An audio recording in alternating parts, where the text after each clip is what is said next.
Hi guys, today I'm gonna show on this do-it-yourself video how to change an oven's light bulb. In this video you'll see a Siemens oven, but this works pretty much the same for any other oven.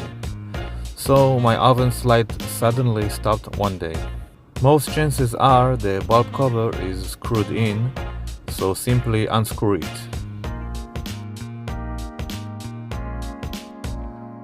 I'm gonna use this opportunity and clean the bulb cover from all its burnt fat.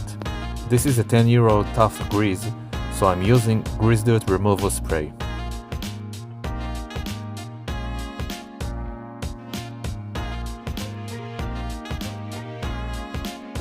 I'm doing that process several times to get satisfying results.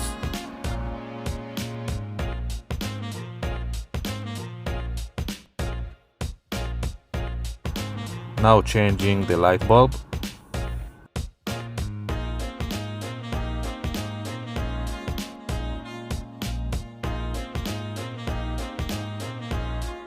Pay attention, you must use a bulb which designated for ovens. See here, this one fits for 300 degrees or 570 Fahrenheit. Otherwise it won't work.